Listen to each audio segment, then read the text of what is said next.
به خدا ناز چرا بمیرم ای بی شما لا لا لای نای لا لای. این یکی از 5 ترانه آخرین هنرمند جوان و سرشناس تاجیک دمیربک عالیموف است که طرحش را کشیده و اما هنوز به شکل کامل به هوادارانش پیشنهاد نکرده است. دوستان و همکارانش میگویند در ترانه های آخرش بیشتر یادی از مرگ و نیایش به خداوند میکرد.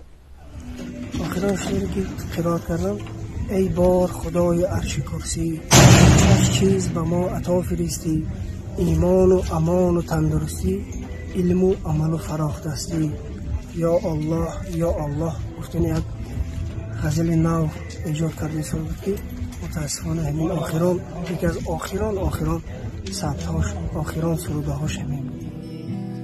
یا الله تو یگانه‌ای برایم، یا الله تو عزیز هستی برایم، یا الله تو یگانه‌ای. دمیربک عالیموف عضو گروه 6 مقام خانان نوری خوجند زیر رهبری هنرمند اتحاد شوروی جورابک مرادوف بود و خود را پیرو مکتب هنری این هنرمند سرشناس می‌دانست. او با همراهی شرکت جی ام نقشه داشت که پس از 1 ماه شب ایجادیش را بعد 4 سال توقف برگزار کند. حتی دوی تیار کردیم باید حتی خواننده ازبکستان کتلیب میخوندم. سرودش را تیار کردیم، متنش را گرفتیم. با جشن استاد جورابک مرادوف با یک سرود تیار کرده بود و یا تیاری مایدی ساده بودن. ما کلیپ و همین چیزاش آماده گرفته بودیم. کنسرت چه نقشه گرفتیم که ما 7-8 مرد نقشه کنیم و هم کنسرت چه روزی مادرون بگذارونیم تیر. اما سفرهای هنری مسکوی و ویبه که یک بار رفته اومد با رسیه یک چه از رو اومدیم به نزدیکی با همون نقشه گرفتیم که با مسکو هم کنسرت مونیم. نشون زیاد بود. دمیربک عالیموف 33 ساله تقریبا ساعت 2 شب 5 فوریه در یک فلاکت راه جان باخت. و آن شب از معرکه برمیگشت. 2 مطرب گروهش نیز با او بودند. به گفته ناظران راه او که خود سر فرمان خوانده بود در نزدیکی باغ ملی ناحیه باباجان غفوروف از عهده اداره ماشین نبرآمده است. در نتیجه ماشین از راه بیرون شده چپه گردیده است که هنوز چند قسم احتیاطی آن و آثار صدمه در نزدیکی راه دیده می شوند. به اطلاع دریافتی نوازنده ها سهراب بردی فی 26 ساله و مقیم جان یوسف فی 28 ساله در بیمارستان بوده. وضعیت اولی نسبتاً وزنین گفته می شود.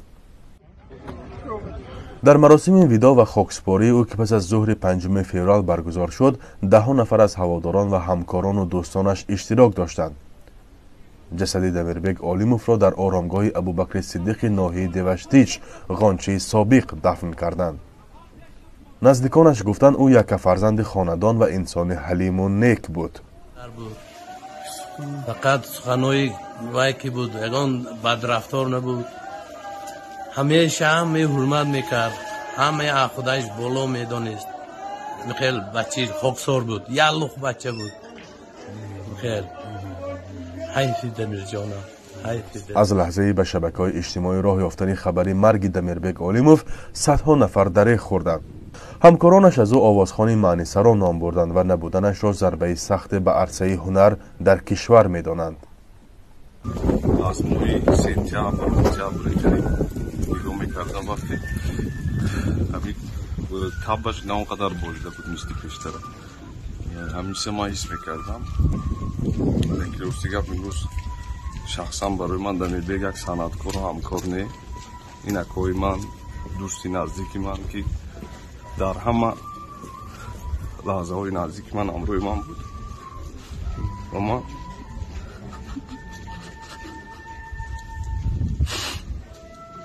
بسیار احترام میکنم، دوست میدارم.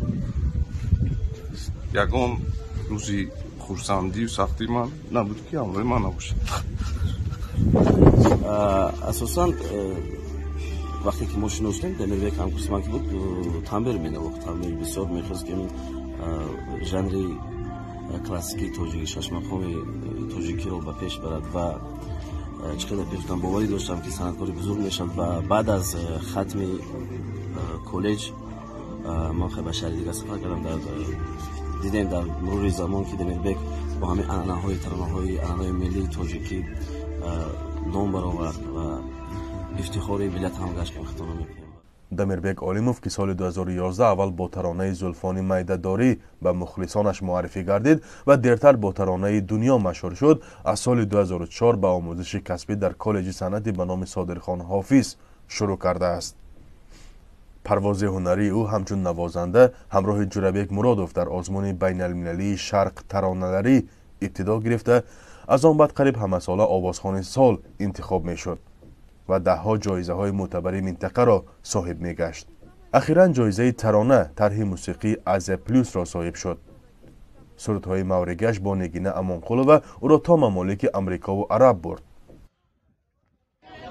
تا این دم 2 آلبوم سرودهایش را با نام مستی ترانه و دنیا به هواداران موسیقیش پیشکش کرده و آلبوم سومش را باید این بهار معرفی میکرد که مرگ او را تا به آن لحظه نرسانید. گفتی که میروم به سمرقند نزد تو، بالله محلی نشکر نیامدی. دیگر نمیبود.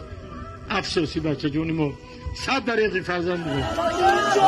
سری بلندم بودی خوی بلا. دمیربک عالموف زاده ناحیه دوشتیچ ولایت سوق و فرزند باتوربک عالموف هنرمند شناخته در منطقه است. از خود 3 فرزند و چندین سرود گذاشت. آخرینش بچگی هم بود که بر متن شاعر طالب آذرخش آماده شده است. یک من التماسم است که ممکن که من خطا باشد بچه که من بار اخرام و کفکاری گوش کنید. رحمتی کلام هماتون. رحمتی کلام.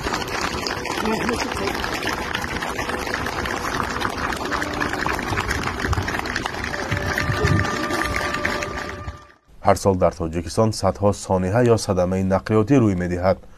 مقامات میگویند در این حادثه ها 10 نفر جان خود را از دست داده، عده مجروح و معیوب میشوند.